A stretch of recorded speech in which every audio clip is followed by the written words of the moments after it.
Thank you to everyone for joining us again tonight.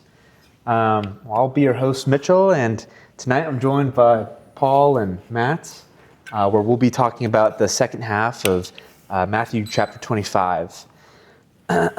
So, I guess we'll be reading Matthew chapter 25, specifically 14 through 30. But before we get into that, I was wondering if you both could kind of set the stage for what we're about to read. You gonna go? All right. Okay. You start. So I guess this is the third episode of the series, Preparing for the Lord's Coming. That's right. All right. So, and we're in the second half of Matthew 25. It's interesting that all this started with Matthew 24, verse 3. His disciples asked him one question: how do the signs look like? What are the signs of your coming and the consummation of the age?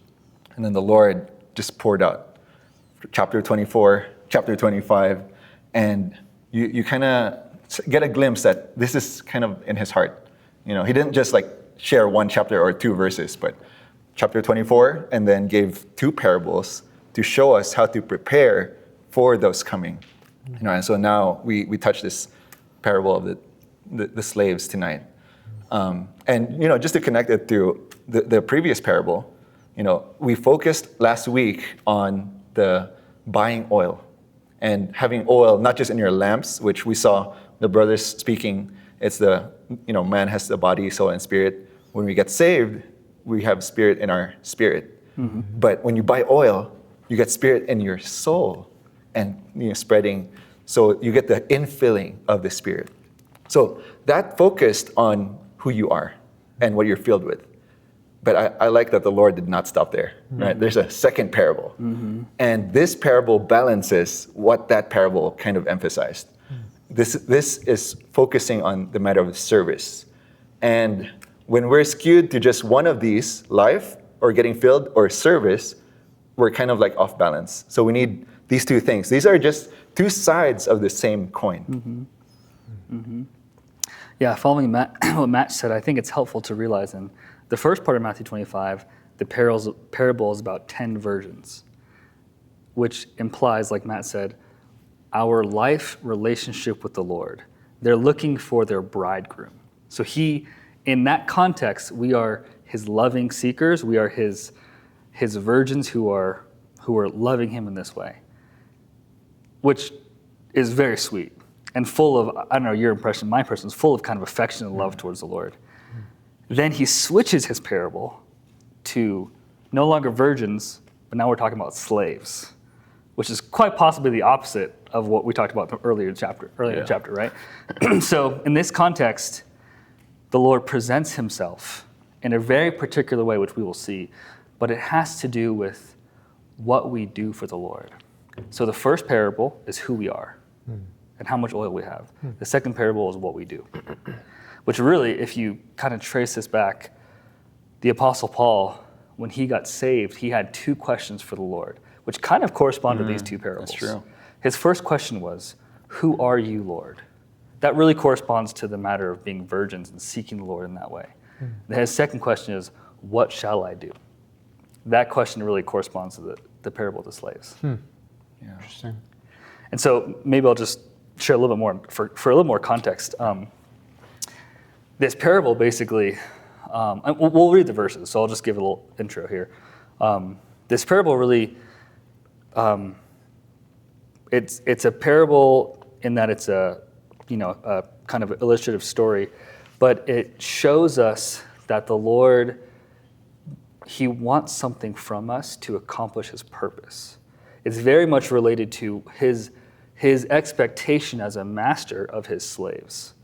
And we'll get into the details, but I think it's helpful to realize that we know our Lord has many aspects, and in Matthew 25, one of the aspects we see tonight was him as a master, or him as a ruler of a house, which is most of the time, I think in our experience and even in our fellowship, is not the way we view the Lord typically. So it's kind of refreshing to see what the Word actually says about him, and not just kind of our, sometimes romantic imagination of what he is. This is what he actually says he is. So tonight, hopefully we can be really grounded in the Word and not interpret with our imagination. We need to interpret with the Word, with what the Word says. I'll make one more comment, and then you can ask your question. Sorry. The parable of the 10 virgins, the brothers covered last week very, very well. Those 10 virgins are all Christians. The parable of the talents, which we'll see as we read the verses, there's 3 people in it. All those 3 people are Christians. It's not talking about worldly people. We know that for a number of reasons, but one reason we know is because, like Matt said, this is the Lord's very thorough answer to his disciples' question. What are the signs of your coming? This is one of his answers. He's answering to his people, to his followers, to his lovers. This is the sign of your coming. This answer is not for unbelievers. This is reference to believers. Yeah. Amen. Well, maybe with that, we should get into Matthew chapter 25, verses 14 and 15. So we'll kind of do this in 3 different sections. We'll start with this. We'll move on to Matthew chapter 25, verses 16 through 23. And then after that, we'll read Matthew chapter 5, 24 through 30. Sounds good. So, all right. Would one of you guys like to start? Sure, I can start. Verse 14. For the kingdom of the heavens is like a man about to go abroad, who called his own slaves and delivered to them his possessions. Verse 15, to one he gave 5 talents, and to another 2, and to another 1, to each according to his own ability, and he went abroad. Now, I noticed that in verse 14, the Lord called his own slaves and delivered to them his possessions. But in verse 15, he gave talents according to his own ability. Right. I was wondering if we could talk about the difference between these 3, possessions, talents, and abilities. Excellent question. Yeah. Matt's that's going a to good start question. off. Yeah. Well, I think it's good to frame this like what Paul brought out. It's a parable, right? What's a parable? It's a story with spiritual significance. And we're going to interpret this with the Bible, right? This is a Bible parable. And so this is a master. He called his slaves. Okay, I maybe before even talking about the talents and the possessions, we can talk about the slaves. Sure. That's great. Because to your point, these are not random slaves, right? We're all slaves, but we've been bought. It doesn't say servants or helpers. It says slaves, emphasizing that we've been purchased. The man who was about to go abroad as Christ was about to go to heaven. And he called those whom he purchased by his own blood. And he gave them his possessions. Okay. And once the possessions reached the slaves, the hands of the slaves, they became talents, right? But then the verse 15 ends with this, to each according to his own ability. So, compared to what we understand in the modern English language, talents is not actually what we think are talents, like musical talent or basketball skills, talents, Yeah, that's kind of what I thought. Yeah. Because here it says to each according to his own ability. The ability here is the God-given, what they were born with and what they learned in their natural abilities. That's where singing and basketball falls into, right? But he gave them his possessions and they received talents. Okay, so what could be the Lord's possessions?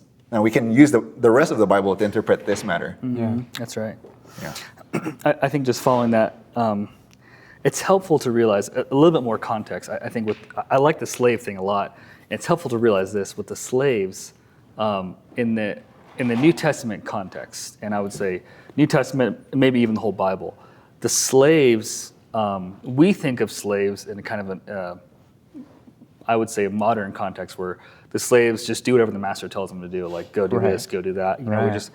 But slaves in this time period had a fair amount of autonomy, meaning some slaves had to go and do something for the master. The master gave them, in this parable, X amount of something, and said, go do something with it, right? So there's the position of a slave in that you belong to someone, like Matt said, because you've been purchased, which is actually very sweet. And the Apostle Paul references that many times in his epistles. He says, Paul, a slave of Christ Jesus, right? But it's also, there's a fair amount of freedom because he gave them his own possessions, right? Yeah. And it's according to his own ability.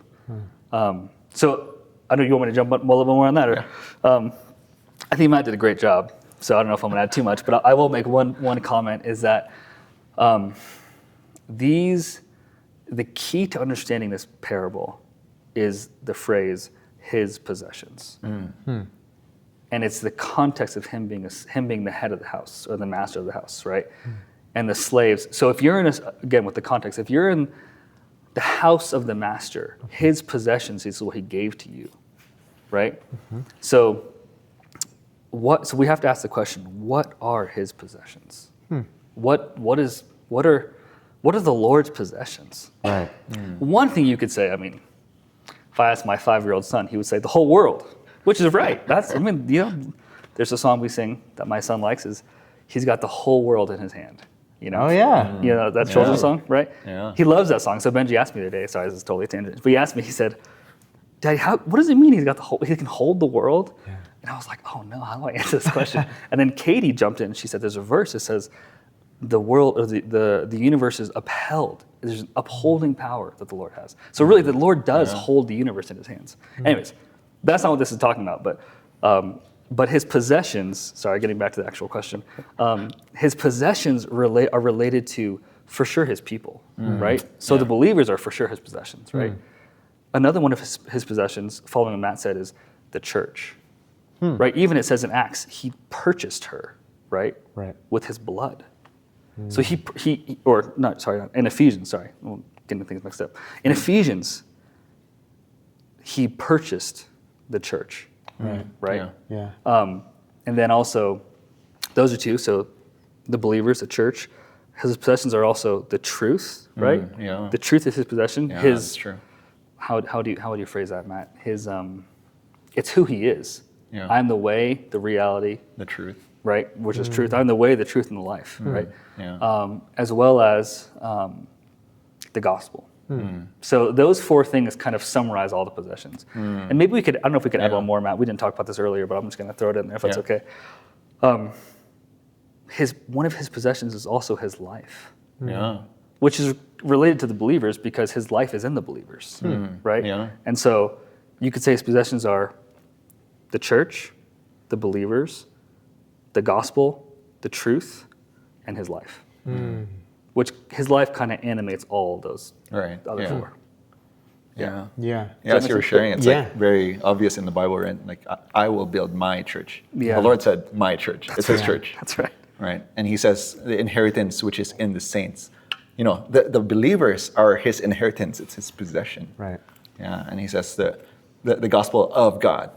The gospel is the Lord's, not ours. That's right. Right. But he has entrusted all these to us for us to, anyways, that's the next section. That's really sweet because when I think about like slaves, when I guess maybe when it's out of context, or maybe if I didn't know the time period, Right. and I'm thinking of maybe more modern day slaves, I would never imagine that a slave master would give anything this precious to his slaves. But it's sweet here that we were bought, with a price, Right. and that we are the Lord's slaves, and that He trusts us enough to give these things to us, Right. to let us hold on to them. Yeah. Yeah. That's right. That's right. Well, Can I make one more comment? Please. Sorry, before you jump in? Please. I was thinking about a verse when you were mentioning, especially on you mentioned the gospel of God, which is really key, helpful in Romans. Another verse I was thinking about is it's in 1 Peter 2:9, which says, I was going to look it up, but I might have it off the top of my head potentially. We'll see.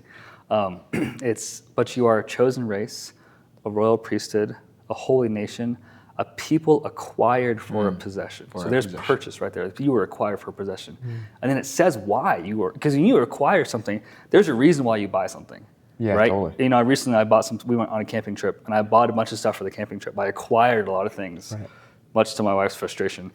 Most of which is being returned because it didn't work out according to its intention, right? So you acquire for a purpose. Okay? Yeah. So we've been acquired as a possession. And what is it? So that you may tell out the virtues of him who has called you out of darkness into his marvelous light. So our being purchased by him as slaves is actually for the purpose of telling out the virtues, which really touches the gospel, right? Anyways, so they all kind of work together. Yeah. Okay. Yeah. That makes a lot more sense to me. Yeah. Thank you guys. Maybe we could continue on with Matthew chapter 25, verses 16 through 23. Sure. I have some more questions I'd like to ask. Yeah. I can start this time. It says in verse 16, immediately he who had received the 5 talents went and traded with them and gained another 5. Similarly, he who had received the 2 gained another 2. But he who had received the 1 went off and dug in the earth and hid his master's money. Now, after a long time, the master of those slaves came and settled accounts with them. And he who had received the 5 talents came and brought another 5 talents, saying, Master, you delivered to me 5 talents. Behold, I have gained another 5 talents. His master said to him, Well done, good and faithful slave. You are faithful over a few things. I will set you over many things. Enter into the joy of your master. And he who had received the 2 talents also came and said, Master, you delivered to me 2 talents. Behold, I have gained another 2 talents. His master said to him, Well done, good and faithful slave. You are faithful over a few things. I will set you over many things. Enter into the joy of your master. Now, I think, kind of as I was preparing for this and reading through this, I think one word kind of struck me a little bit, which was this word immediately, which is the very first word in verse 16. And this is, I was wondering, is this the kind of attitude that we need to have, like the one who had the 5 talents? He immediately received the 5 talents and then traded them and gained another 5. So I guess, how does that relate to us? Great question. Yeah. Matt, you can Yeah? start. You can start. Yeah, I like the observation immediately. Another observation is that the master gave the talents, but he never actually told the slaves what to do with the talents. Totally, yeah. He just gave it. Yeah. And immediately he had received, the 5 talented one did it. Another observation before hitting this is that what did the 5 talented person do? He traded with them. This matter of trading kind of like brings to mind something like stock market, financial. Totally, that's what I was thinking this whole time. And so it kind of relates to immediately, in the sense that, in the world of finance, there's this term called compound interest. So this is still very much in line because, the talents is very much monetary. It's a weight of measurement of money, which is apparently equal to $4.7 million to US. Today. One talent. One talent is worth $4.7 million. Yeah. So this parable has very much to do with investment. And in the concept of investment, there's this, when you invest early, then you just have to wait. And when you do it immediately, right, then it starts compounding interest. When you wait until the last minute, and I got 5 talents, I can wait until, well, your 5 talents going to gain 10%, But if you start now, then by the time the Lord comes back, you'll have 5 talents already. So this immediately, it kind of brings in a spirit of like sobriety, spirit of urgency. This is how we should be as the Lord's slaves, with the Lord's possessions in our hands. That's right. Yeah, this is spiritual compound interest, right? This is spiritual. This is something that we have our whole lives to invest, or I like this word, to trade, right? I think to your question, the immediately really hits on the spirit of the slave, or the attitude of the slave, which he was, I'm assuming it's a he, we can say it's a sister as well, but this slave had the realization, the Lord gave me his possessions. This is not mine to hoard. Right. This is not mine to kind of keep to myself. This is mine to gain interest, to gain something what the master entrusted to me. You think about this, your point is well said. It's worth a lot of money. I mean, so I also looked into this. That sounds like you did too, Matt, which is good. The talent is a weight, right? A unit of weight. It's actually the heaviest unit of weight in the whole Bible. There's nothing heavier than it. There's nothing more valuable than a talent. And to Matt's point, depending upon you use silver or gold, depends upon how much it's worth, right? Yeah. So I'll just it's good. I'll just Assuming gold. Yeah, exactly. I'll elaborate a little bit. If you take silver as your weight, as your material, and you look at a talent, and you rewind it back to New Testament time frames, 1 denarii is worth 1 day's worth of wages. Okay, to get to 1 talent of silver is 6,000 denarii, which is equal to about 20 years of work. So that's in silver, which is the weaker, which is the less valuable version. Right. You look at gold, and it's way higher. Yeah. So his possession, this talent, which we'll get into the numbers of 5, 2, and 1. Yeah. But this talent is not a small amount of money. It's very, very valuable. I would say it's probably more than we realize, spiritually speaking. And then think about that. Think about that in the context of what we just shared earlier about his possessions. What is the gospel? How does Paul define the gospel? He defines it as the unsearchable riches of the gospel. So in Paul's eyes, the talent is the gospel, which is part of his possessions, is unsearchably rich, meaning it's incredibly valuable. There's no end to it, right? So, anyways, I'm kind of going on a tangent a little bit, so I apologize. But the immediately shows the slave acquired the master's possession and realizes, I need to do something with this for the sake of the master. So it touches that, I guess you could say, the spirit of this, which is, this is not about you. This is about who you belong to. You know what I mean? This is not about you. This is who you belong to. Okay. Yeah. So let me give you an example. Yeah. This is not my experience, but I'm just going to be hypothetical here. If you were born into a family that was very wealthy, and you had a trust fund, for example, or you had someone, you had X amount of money, that money is yours, right? Once you hit a certain age, it's all given to you, and you can do whatever you want with it. And I think, in some cases, some people who have this upbringing, they'll just blow it all, And some people do well with it, it just depends. This is not like that in a sense. This is like a business partner who you're kind of involved with it mutually, but this business partner expects you to do something with it. It's not just this is yours, you can do whatever you want with it. It's not grandpa passed away, he left you 10 grand.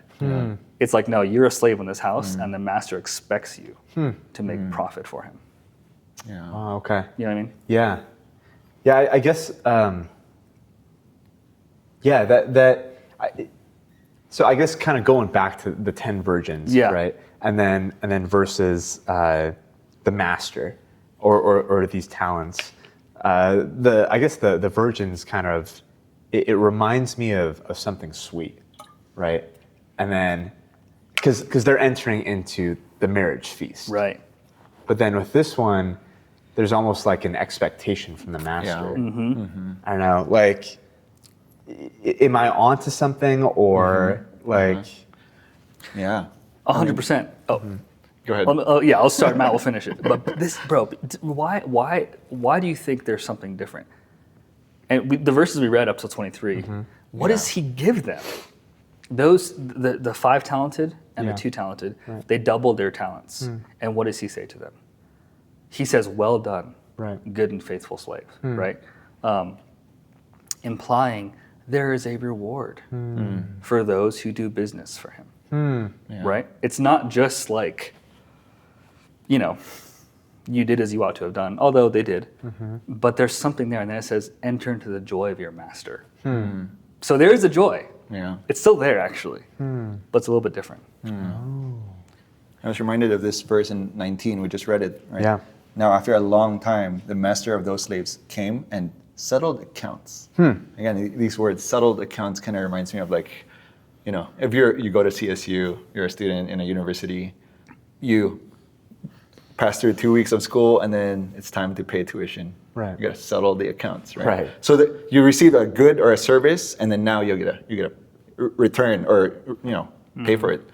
You can even think about a money lender, because it's a business. This master, in a sense, lent them his possessions, and he expects something. So to your point, there is an expectation. And to Paul's point, it's not a matter of like salvation, better salvation, bad salvation, losing salvation. It's not a matter of salvation. It's a matter of reward. It's a matter of reward. Yeah. And so enter into the joy of your master. Right. That's the reward for the faithful slave. Yeah. Interesting. Okay. Yes. So I guess it sounds like, well, I guess one question too. I'm not sure if we covered this, but are we talking about all Christians here? Yeah. Yes, Definitely. we are. Okay. Yes. Okay. Gotcha. So so maybe we'll get to this when we read the next section. But Sure. Actually, we might have read it earlier. So in verse 15, he gave 5 talents, another 2, and another 1. We haven't got to the 1 talented guy. We'll get to him. Yeah. We'll get to him. But just to finish the point, all Christians fit into one of these 3 categories: 5 talented, 2 talented, or 1 talented. I mean, if we just take what the parable says, right? Yeah. And so, which, if you think about this, a talent is his possession. He gave you his life. Right. What does the Bible say about God's life? Yeah. It's indestructible. It's unsearchably rich. It's full of life, full of vitality. It's eternal. I mean, that is that's a lot. You know what I mean? Every Christian has that in them. Yeah. And I was thinking about this other verse actually recently, when Paul talks about we have a treasure in our earthen vessels. Within you is a treasure, Right. who is Christ himself, aka talent, right? So whether you like it or, somebody put it this way. Every believer is a gift to the body and is gifted. Because you receive something of his possession, whether it's huge or not, you have something. And it's a matter of our faithfulness to trade with it, right? To use it. Yeah. Gotcha. Yeah. I guess that does kind of get into my next question. Okay. Which in Matthew 25:21, it says, his master said to him, "Well done, good and faithful slave. You were faithful over a few things. I'll set you over many things. Enter into the joy of your master." Now, in verse 21 and 23, which says, his master said to him, "Well done, good and faithful slave. You were faithful over a few things. I will set you over many things. Enter into the joy of your master." He says to the slaves with 2 and 5 talents, "Well done, good and faithful slave." And I was wondering, what is the master looking for? Excellent question. What is the master looking for? In our business mind, well, not mine, Matt's the business person. In Matt's business mind, right? When you're doing business, you're looking for profit. Right. Right? Right. You're looking for profit. And I would, in my fallen business mind, I would think 5 talented guy, number 1. 2 talented guy, number 2. Right. 1 talented guy, kind of number 1. Not or number 3. Wait, number 3. Number 3. Yeah, Sorry, totally. number 3. Clearly, numbers aren't my thing. But in God's eyes, they get the same reward. The 5 talented and the 2 talented. They both get the same expression. Literally, the verse is the same. Enter into the joy of your master, right? So the Lord is not looking for a number of talents. He's looking for reproduction. He's looking for profit. He's looking for duplication of what he has given to you. Yeah. Yeah, because I'd be the same thing. Absolute numbers, right? Like, oh, you gained 5 from me? Yeah. I like you more than the 2, Right. But I only gave him 2, and he got the same 2. right? I gave you 5, you gave me 5. So it's not the return itself, but it's the rate of the return. Okay. And it's the multiplication of what the Lord has given you. Okay, so I feel like there's a lot here, and we can even connect this to the possessions that Paul mentioned earlier. He mentioned 5, right? Life, gospel, truth, believers, and church. Each of these, in a sense, we all have. And the more we use it, the more we trade with it, the more profit we get. So how does that look like? Yeah, I was going to ask that. Yeah. So let's start with just the gospel. Maybe, just to narrow down our fellowship. Maybe we start with 1 talent. And I don't know how to preach the gospel, but I got saved. The gospel reached me, right? So it's in me. And I have the talent, even no matter how small it is, to speak, hey, Jesus died for you. Even as simple as that, that's the gospel, right? And the more you exercise your talent, people will get saved, maybe. And then that feeds people. Actually, this connects to Matthew 24:45. Very good. I want to bring this out. Who then is the faithful and prudent slave, whom the master has set over his household but this one's different, to give them food at the proper time. So in Matthew 25, that slave is, doing business. But here in Matthew 24, the slave is faithful at giving food. Actually, when we connect these two, when we preach the gospel, we share the gospel, we're actually giving food. Who's this food? It's Christ himself, right? In John 6, he's the living bread. He's the manna from heaven. He's a tree of life. He wants to be food to man. So when we exercise our talents, we give food, and guess what? That food grows in them. And as I share the gospel, you get saved, you also share the gospel. That's multiplication right here. Totally. Right? That reminds me of like compound interest. Oh, yeah. Like you're mentioning. Exactly. Yeah. Interesting. This is how the Lord works in his household. That's right. I was thinking about that when you were sharing, Matt. I just had this thought. There's an example of someone who actually did this in the Bible. And their first gospel, pretty bad. Second gospel, much better. Yeah. But people got saved in both scenarios. But there's a manifestation of duplication, or you could say improvement. There's this famous guy. His name's Philip. Most people call him Philip the Evangelist. But anyways, in John chapter 1, he preaches the gospel to Nathanael, and it always encourages me because I don't feel like I'm that strong on the gospel. But what he says is, he goes to Nathanael and he says, Nathanael, the Messiah is here, something like that. And he says he is the son of Joseph from Nazareth, right? Nazareth.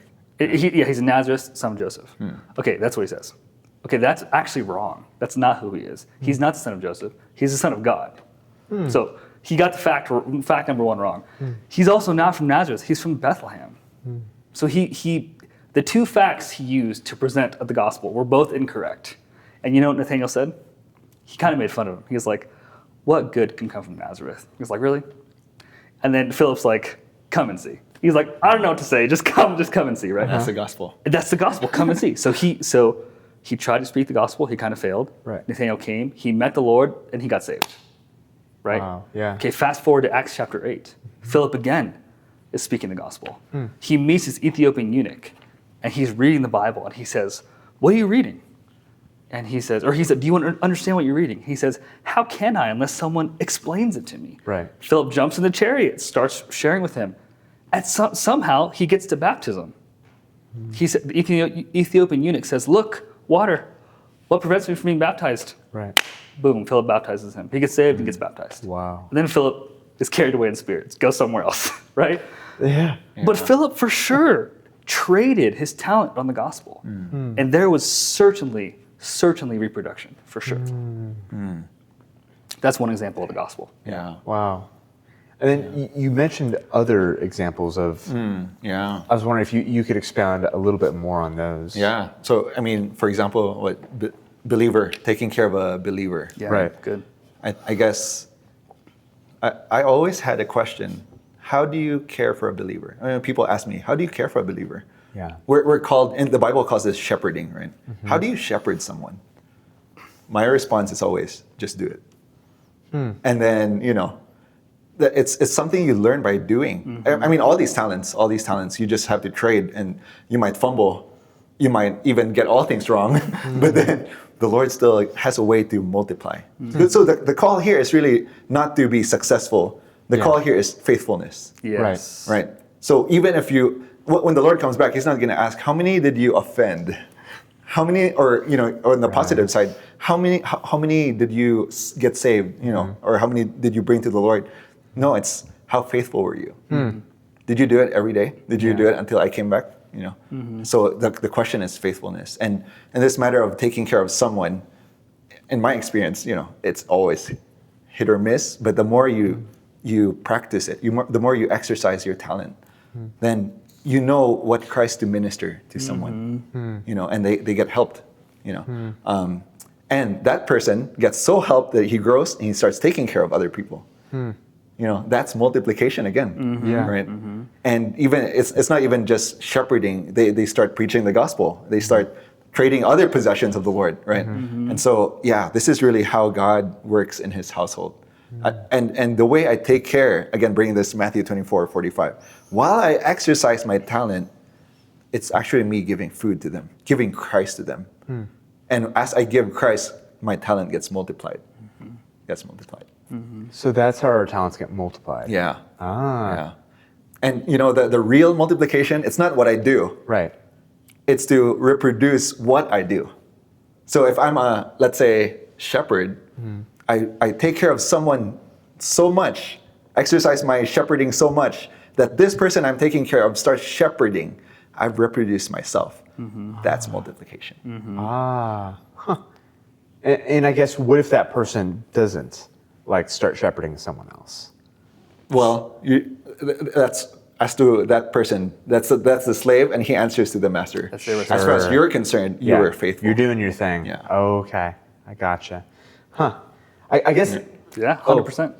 No. Yeah. Go ahead. I was gonna say, there's one part of this that kind of reminded me of a brother's testimony of that we recently heard at a camp that we were at, and he said that when he was young, he received Christ, and then pretty much immediately, went to his best friend's house and preached the gospel, and his best friend was saved. Yeah. So is that kind of he barely, he knew the Lord a little bit, right? Yeah. It's not like he had prepared a long time for this, That's right. but he went immediately. That's right. Yeah. And so, okay. That's a great illustration. Yeah. Because sometimes we think, I need to be trained, I need to do this, I need to get better. Right. You just got to, like Matt said, you just got to start. You just got to, and why is that? Why do we have to just, maybe a better question, why did that brother have the feeling to go and speak the gospel to him? Because I think that story, he was 7 years old. Right. Right? Or something. He was young. He was young. Surely he didn't read Matthew 25 and be like, I better go. And you know what I mean? He didn't have that kind of weight on him. Totally.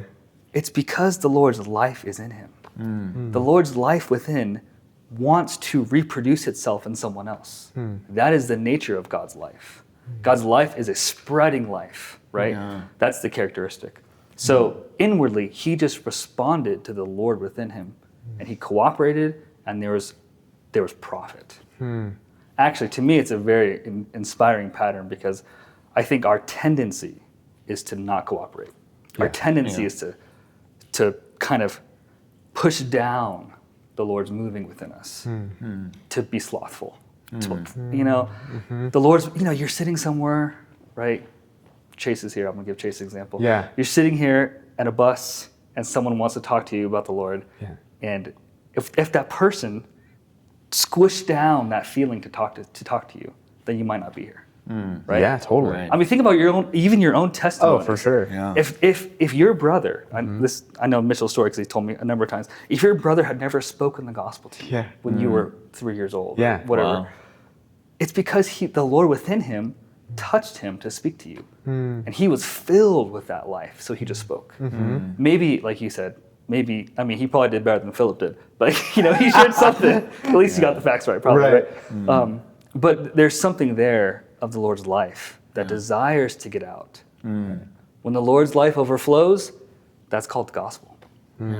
If it's to another Christian, that's called shepherding.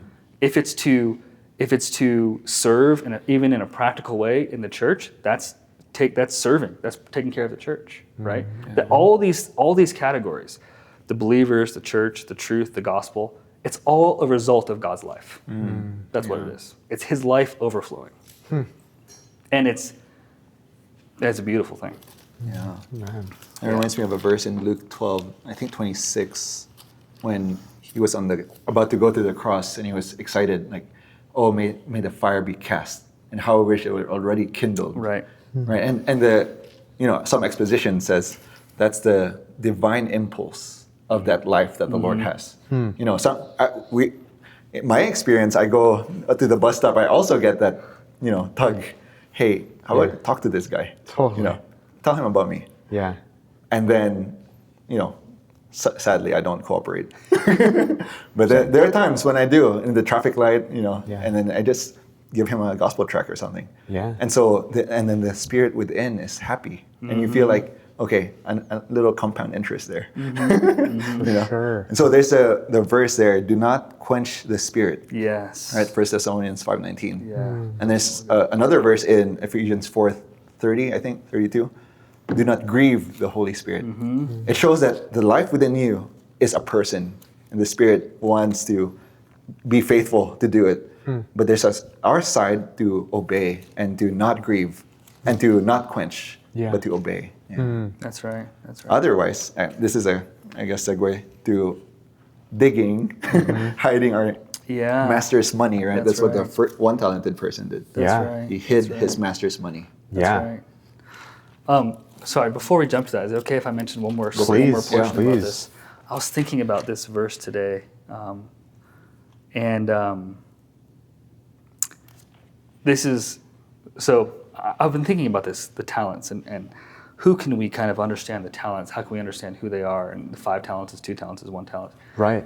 I was kind of thinking about Timothy and Paul, Okay. Paul, I would say, and I think you can disagree with me, it's fine, but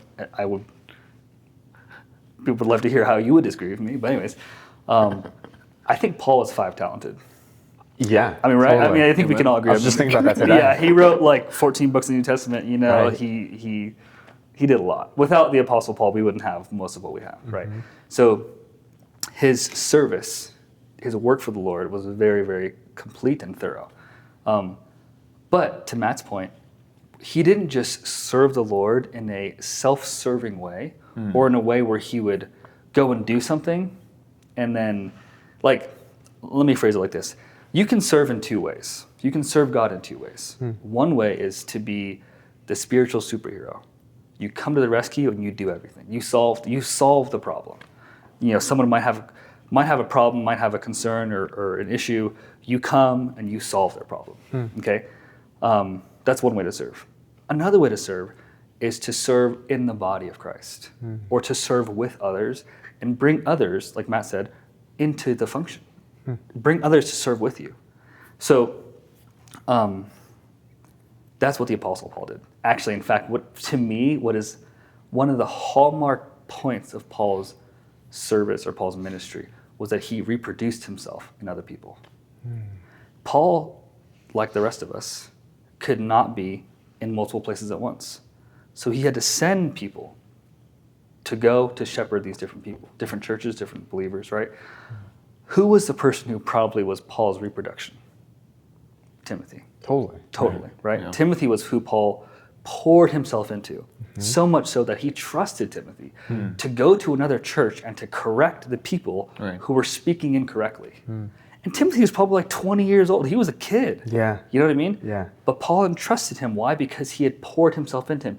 Paul had reproduced himself in Timothy. So much so that Paul's last words recorded are to Timothy. Right? So this is what he said to Timothy in 2 Timothy. I'll just read it to you. He says, and now I'm going to read this verse, you probably know it, but read this verse in the context of what we just shared about. This is 2 Timothy chapter 1, verse 6. He says, "For which cause I remind you to fan into flame the gift of God, which is in you, to the laying on of hands." So, to fan into flame, right, the gift of God, that is referencing to, kind of in an illustrative way, to the Lord's life within us, like you said about the fire, the Lord's life within us as an impulse, as the Lord's life being like fire within us. His spirit within us is like fire. When you have a fire, I'm sure you've all done this before, and it's going out, how do you bring it back to life? Fan. You gotta blow on that. You breathe. Yeah, you gotta fan it. You gotta like add some oxygen to that bad boy to get it going, right? We gotta do the same thing spiritually. If you put more wood on it, you might smother it. It needs air. Right. Yeah. And I mean, air in the Bible is the Spirit. You need the Spirit to be blown into that fire to make it burning again, right? So one of the ways that we serve is we fan our spirit into flame. Which is what? The gift of God. We're talking about talents, we're talking about ability, we're talking about possessions. These are spiritual gifts. Right. The gift of God within you, you could say the capital G gift of God is the Spirit within you. Wow. That's what it is. If you serve without that, it actually doesn't matter what you do. You're kind of, it's like, right? It's kind of problematic. You need the Spirit to enable you to serve. Interesting. Okay. Yeah. So, go ahead. I'm reminded of another way to increase the fire. Good. Add oil. Add oil. Dude, I was just thinking about this. This kind of reminds me of like a car. Yeah. Like you could have a car, but if you don't have any oil, the Spirit, right, then that car can't do anything for you. That's right. And so you first need the Spirit to actually put that into action. That's right. That's right. That's why we get the parable of the virgins first before this. Because you get the oil in the virgins. Right? Oh. They're the ones buying oil. Now you have the oil, you got all the divine impulse. You got all the supply to do what you need to do. Right. So they have the oil, and then now this parable is talking about like service. These service. Right. And so you need one to have the other. Exactly. That's right. That's right. I Two see. sides of the same coin. That's right. And then Paul says, I'm just going to make this comment. And I can talk about it more. He says in verse 14, he tells Timothy, guard the good deposit through the Holy Spirit who dwells in us. Okay. Meaning God has put something into you. He has deposited something into you of his life. He's like, guard that. That's very valuable. Yeah. Right? How do you guard the deposit? Actually, by giving it away. By giving food, by serving. That's how you guard the deposit. Right? Which I think means we probably should switch over to the one talented guy. Sure. Because I think he's our lesson, really. Okay. He's our lesson. Yeah, I guess I would have thought guarding the good deposit is to bury it and guard it, right? But the Lord's way is to trade. That's right. That's how you guard it. Oh. Well, maybe we should start to read Matthew chapter 25 and get to the one talented slave. Let's see. I can start us. It says, then he who had received the 1 talent also came and said, Master, I knew about you, that you are a hard man, reaping where you did not sow and gathering where you did not winnow. And I was afraid, and went off and hid your talent in the earth. Behold, you have what is yours.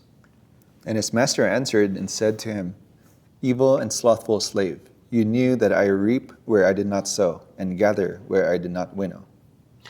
Therefore, you should have deposited my money with the money changers, and when I came, I would have recovered what is mine with interest. Take away, therefore, the talent from him, and give it to him who has the 10 talents. For to everyone who has more shall be given, and he shall abound. But from him who does not have, even that which he has shall be taken away from him. And cast out the useless slave into the outer darkness. In that place there will be the weeping and the gnashing of teeth. Well, I guess, kind of as we were talking about, what can we learn about the slave with 1 talent? Yeah.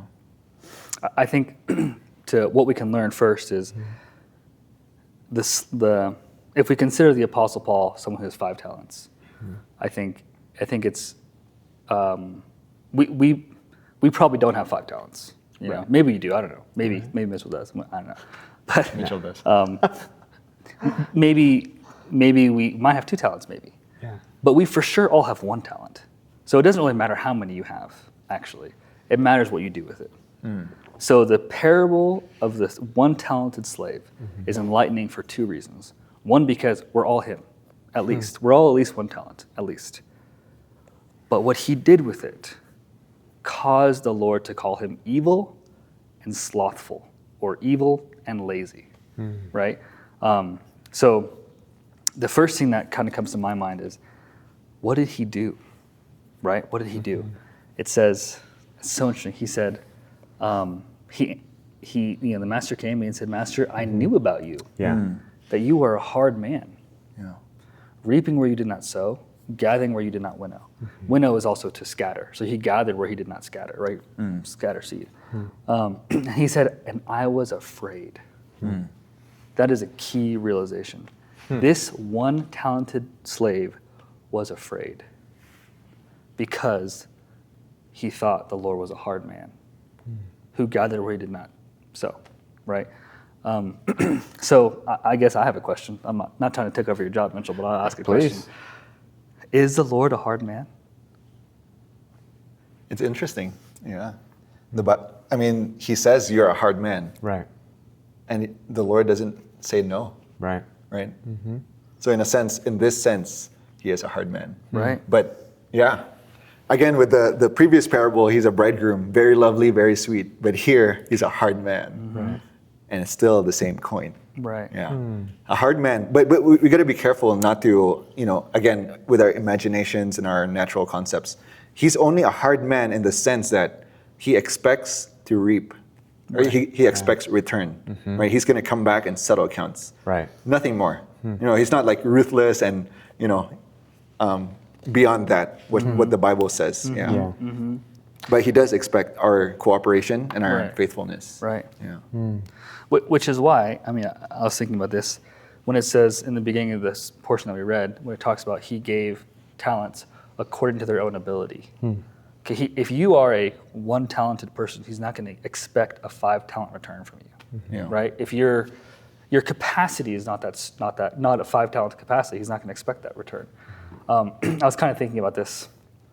Lance is in the audience. I was going to reference Lance. I know Lance has a job that's quite difficult sometimes, right, Lance?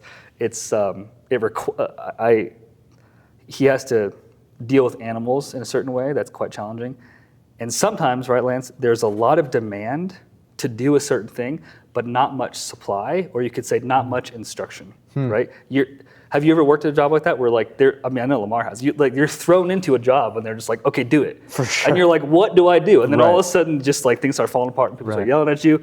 That's not the kind of hard man he is. Right. Okay. Don't interpret that with a worldly perspective. Okay. He's a hard man in that he expects return. Yeah. But he gives you everything you need to get the return. So he's sown the seed into you. Exactly. And he expects to get what he's put in. Right. Yeah. Let me ask you this question. Yeah. If you plant some plants in your garden and you expect them to grow, does that make you a hard gardener? No. No, not by that definition. Yeah. But expecting it by the biblical definition, it does. I expect return because I put something in the ground, right? Yeah. So So- that makes you a reasonable gardener. Exactly. Makes you a hopeful. Leave my face makes you a hopeful gardener, right? Yeah. But that's what the Lord's expecting. He's not demanding something that he would never supply. Yeah. So in that sense, he is hard man, for Gotcha. sure. For sure. Okay. I guess putting myself in that 1 talented person's shoe too, he was afraid. Right. Why would he be afraid, right? Yeah. And I was considering, the master called him slothful, so he was probably lazy, and that's why he was afraid. Think about final exam; it's coming, and you didn't prepare. You've been burying your notes. Totally. Right. Come exam day, you're gonna be afraid, Right. and it's because you were lazy. If you've been prepared, you won't be afraid of that day. No. Right? You'd be excited for that day Yeah. to show Get off. it over. Yeah, to show off what you've been learning. Exactly. Right. Yeah. Right. And so many times if we are the 1 talented, we would be afraid because we're passive. So this is supposedly a wake up call, right? Don't be passive. Don't bury your talent, but be faithful. Yeah. Right. That example is good because then you might think the professor's a hard man. Right. They're really not. They just expect you to Right. study for the test that they gave you, that they told you about, 3 months ago, right? Yeah.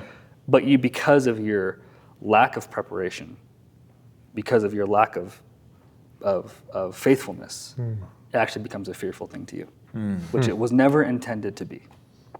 Yeah. You know, that's why he was afraid. Yeah. But I think, like Matt shared, if we simply use what the Lord gave us, and like we shared earlier, share the gospel, even share the truth, shepherd God's people, care for the church in a practical way, that is trading, that is investing, that is using your talent. You're doing something. You're doing business. You're not being slothful and you're not being evil. Yeah. Right? And I think it's worth noting that it says that he went and he hid it, right? Where's that verse? It says he went off and hid the talent in the earth. So the Lord gave him something. He's like, he basically is fearful and almost like, I don't want to mess this up, so I'm just going to go and bury it and not touch it, you know, and didn't even, because of fear, right? So again, I'm not going to take your job, but I'm going to ask a question. Please. What does it mean to bury your talent in the earth? What does that look like, and what does that mean? And how do we not do that? Yeah. Right. Could that be like using worldly excuses, right? Or earthly involvements with what you have, what the Lord has given you?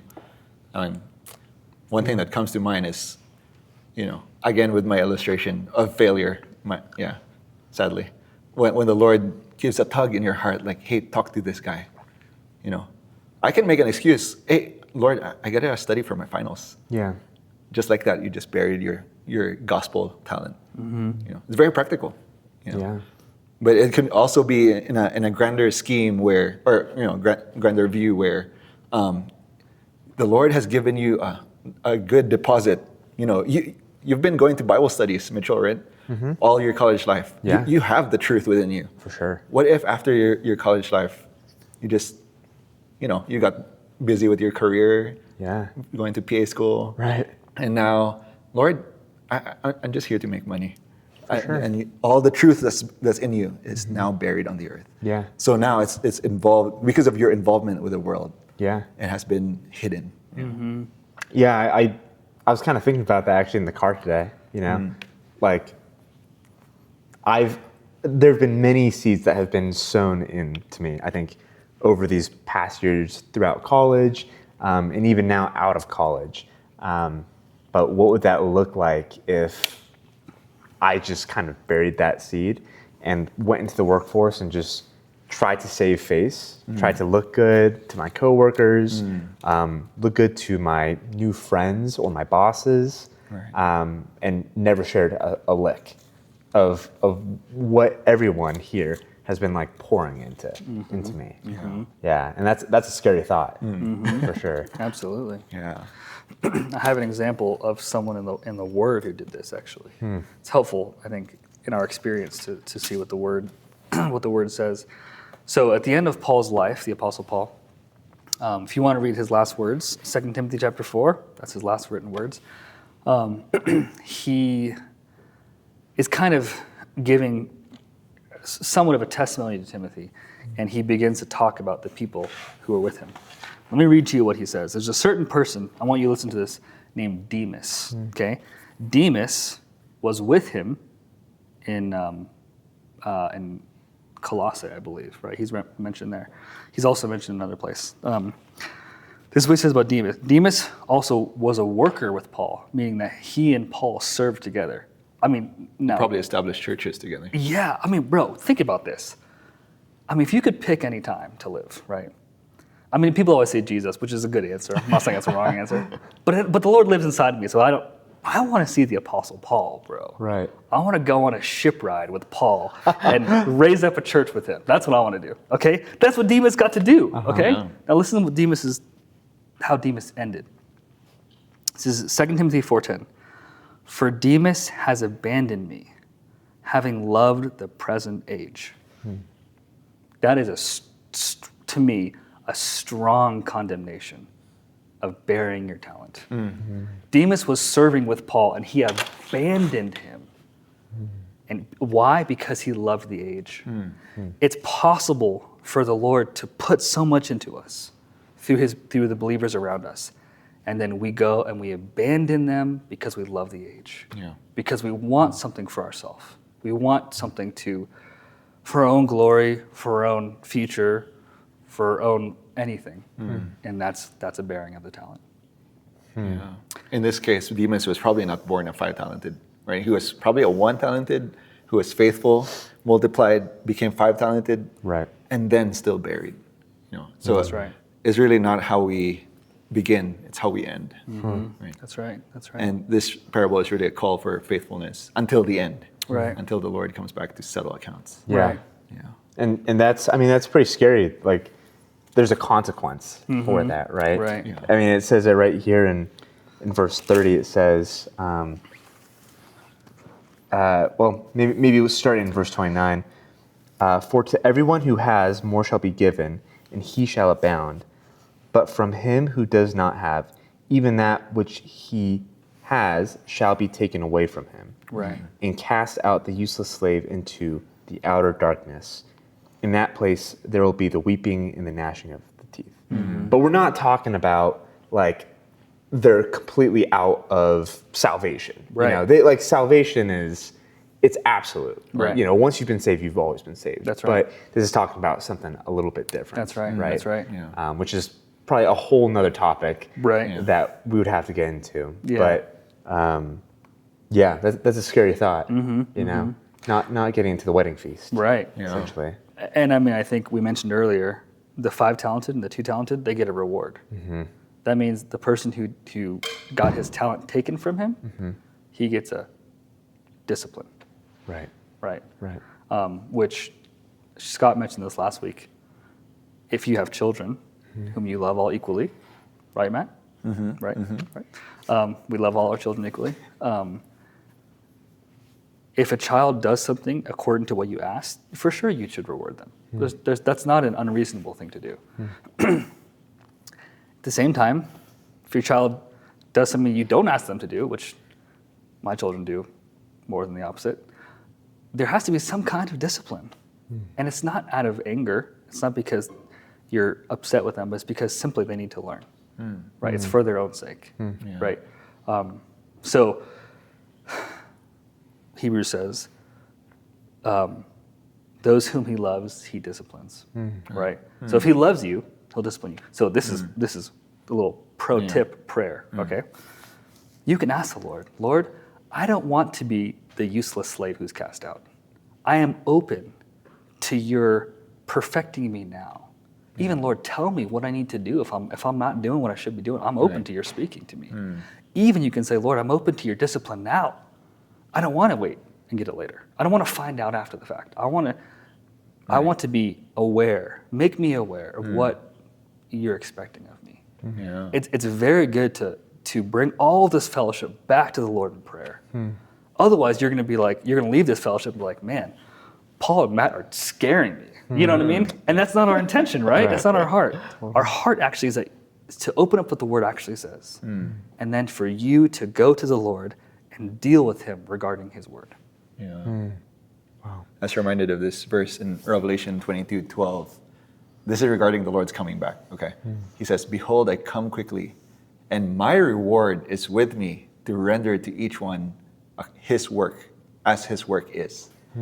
So the Lord's coming back. He's talking about his coming. He's bringing his reward. Right. So it is definitely all over the Bible regarding this matter of reward and discipline. Right. And again, to your point, it's not a matter of losing or getting salvation. Yeah. Right. My children, once they're born, they can't be unborn. They are Mr. 2. Totally. Mr. and Miss 2. Right? No matter, even if they talk back to me, they get disciplined, but they're still my kids. We're still the Lord's people, the Lord's children, right? And I was reminded of Philippians 3:14. This is the spirit that we're trying to, come out here. This is the Apostle Paul's spirit. He's been a believer for like 26 years. Right. And he says this, I pursue toward the goal for the prize. Paul saw there was a price. There's a reward. And 26 years, I would have been like, okay, I think I've built enough churches or shepherded enough people, but he's still running. And the verse before that, he says, forgetting the things which are behind, even the good sides, the victorious, spiritually victorious sides, forget it. I want more. I want to pursue. So this matter of this parable of the slaves, it's a matter of pursuing the Lord, being faithful to what He has given us. That's right. And as you pursue, He will give you more. You will multiply your talents. That's right. Wow. Well, thank you guys so much for kind of diving into this with us. I mean, the second part of this chapter is just chock full of, information that could go really deep, and we could have hours-long conversations about this. But I think just out of respect for everyone's time, we should probably maybe stop here. But before we do, I just want to give you guys a chance to say, any last remarks, any things that you guys think is worthwhile sharing. Yeah. Well, putting myself in the one talented person, one reason I would bury my talent is because I see 5 talented people everywhere. And if somebody can speak the gospel like that or shepherd people like that, like, okay, maybe this little thing I have, I'll just bury it. It's a matter of comparison. But the way the Lord works is everyone, don't despise your portion, like you brought out. Right. And as you exercise your portion, actually it contributes way more. There's like probably 15 people in this room. Yeah. Let's say 1 talented people, right? And if each one is faithful to exercise, there's 15 talents already, right? It beats 5 talented person. Totally. So somebody put it this way: if all the 1 talented believers, we're talking all the believers, Right. if they're faithful with their portion, the world will be a very different place. Whoa. Yeah. So that's my final words. Like, exercise, be faithful to what you have. Right. Yeah. I have to follow Matt. I fully agree. Our tendency is to bury. Our tendency is to be fearful. But just consider, like Matt said, if the Lord was able to break through, even all of us in this room, all of us who are listening to this right now, if we were faithful to reproduce what the Lord has given to us, it would change the world. I have to echo Matt's fellowship, because it doesn't matter so much what your talent is. You know what I mean? In that sense, it doesn't matter so much what the Lord has given to you. The fact that He's given His life to you, that just needs to be reproduced in people. Yeah. And I may just add this to Matt's fellowship to maybe, kind of complement it, is God is in the people business. The talent that He has given to us, which is His possession, it's for the sake of people. So there has to be something within you, because of the Lord's life within you, that desires to serve Him. But how do you serve God? It's by serving people. And so I think, kind of following Matt, that our realization is that we need to pray this to the Lord. Lord, I want to be good. I want to be a good and faithful slave. Okay, He doesn't say, "Well done, my most excellent slave." Right. He says, "Good and faithful." Right. I talk to my son. My compliments are much higher to my son than the master gave to the slave. I say, "Benji, you're my favorite son," which is he's my only son, so I can say that, right? But I tell him, these different terms of endearment, Yeah. But the Lord says, "Good and faithful." So Lord, I don't want to be the best slave. I just want to be good and faithful, right? Yeah. And if you're faithful, the Lord will do what He wants to do within you. He will carry out His purpose, and He will and it will get done. And when He comes back to settle accounts, we will not be surprised. My kind of feeling about this is, I think, how do I say this? Lord Jesus. I would say this. My heart is that, this is in the Word. This is a significant chapter in the Bible. This is a big one. And I don't want any Christians to be surprised when they meet the Lord, because it's already written. Yeah. So back to the first podcast you and I did with Trevor. Yeah. Read your Bible. Right. It is there. But if you don't read it faithfully, you will not know. You'll come to the Lord one day, and the Lord will say, "Where's my talents?" And you'll be like, "What?" Right? Yeah. So we're responsible to what the Lord has given us. One of his possessions, bro, is the Bible. Yeah. Right. The truth. The Yeah. truth. Your responsibility is to know the truth. Right. Right? And so and like Matt said, just touching this, we have to realize that it's not just about you. It's something bigger than yourself. It's something collective, something corporate, something big, which we're going to talk about later on. But yeah. Well, thank you guys so much. I think we'll open it up to any questions that anyone has, just for Paul and Matt. So if you guys have any questions, let them fly. Yes. One thing that stood out to me is even the servant that hid away his possessions, he still returned with just as much as he was given. How do I know that when I go out to, I guess, trade my possessions, how do I know I'm not going to come back with a loss, maybe? Oh, that's a good question. That's a good question. I think divine finance, there's no such thing as loss. Like if you're just faithful, it's going to get reproduced, you know? Right. I speak the gospel gets into him. I shepherd someone, the life gets into him, you know? Yeah. And let's say that person, to your example earlier, stops at you. Right. As far as I'm concerned, it's already multiplied. As far as I'm concerned, Yeah. right? So, and really, the call is not, again, absolute numbers. It's not about how much or, you know, oh, these people are my fruit. But were you faithful? You know, if you're faithful, it doesn't really matter how. Again, it's not good and profitable, or good and I don't know. I'm out of adjectives. Right. But it's really the faithful, good and faithful. I mean, Chase, it's a great question. I think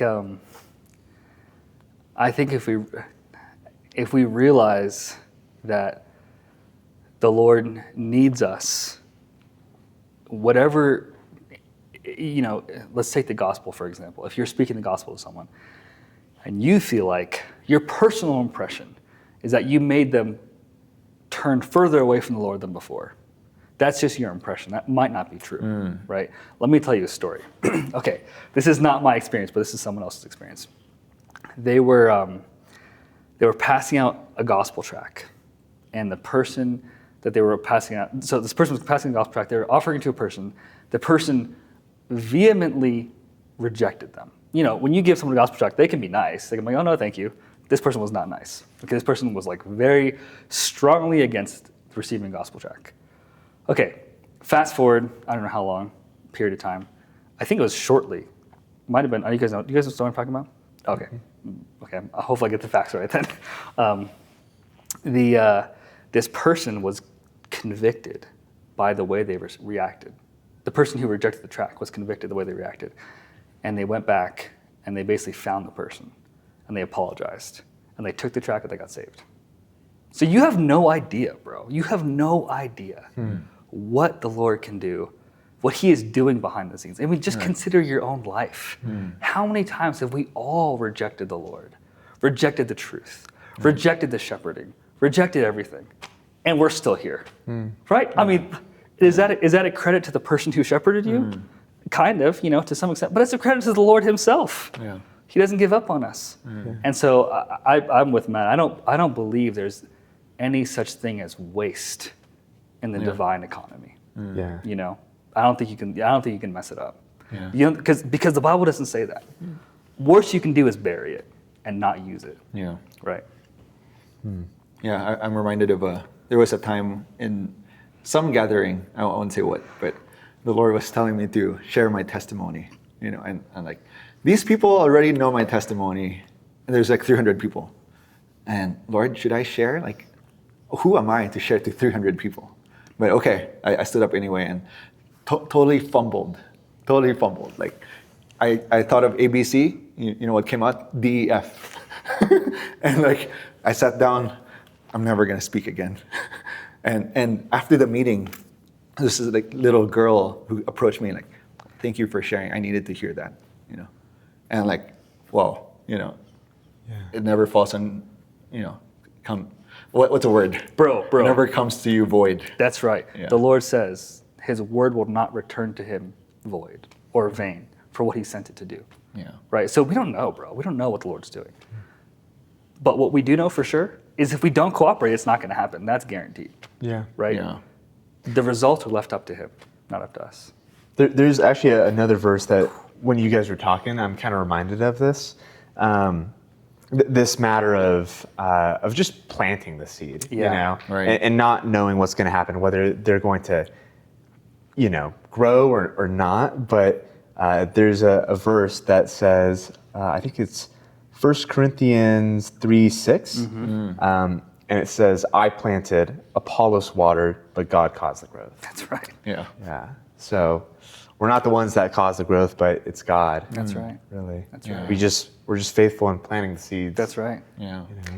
Recently, I was talking to a brother. Sorry, this is a long answer to this kind of simple question, which is a great question. I was talking to this brother, and he, the parable in Matthew 13 about the Lord sowing the seed on the 4 different types of soil, right? Yeah. It's interesting. The Lord calls himself the sower. So he's the one who's sowing the seed, right? And he sows it on 4 different types of soil, right? One is good earth, one is rocky, one is hard, thorny, and hard. Okay. So one is, the hard one is by the wayside. Okay. This brother told me this, and it just blew my mind. The Lord, when he speaks, when he sows the seed, he sows indiscriminately.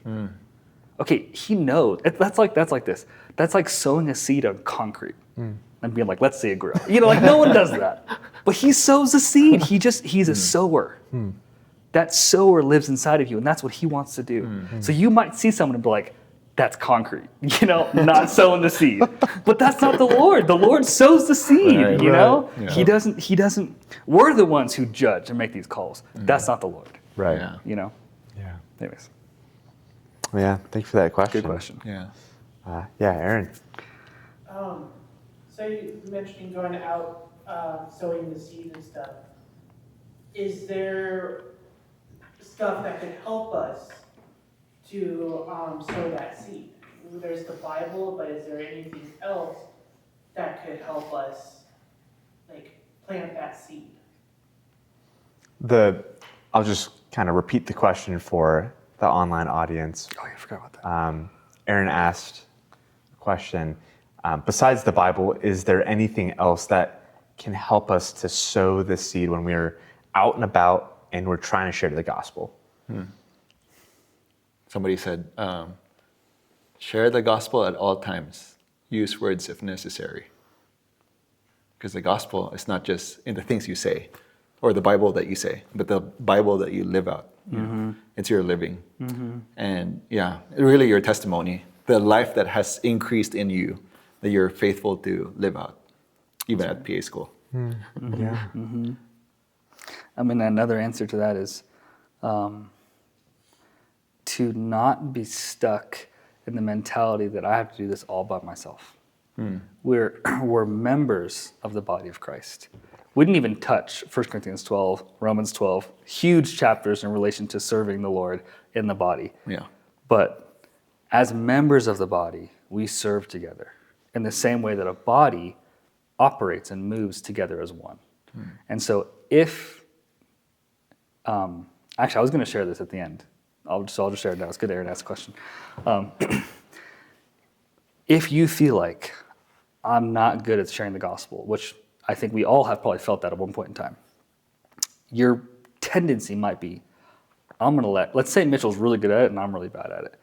I'm going to say, if I know someone, if I have my friend Matt who needs to get saved, instead of me preaching the gospel, I'm going to bring Matt to Mitchell.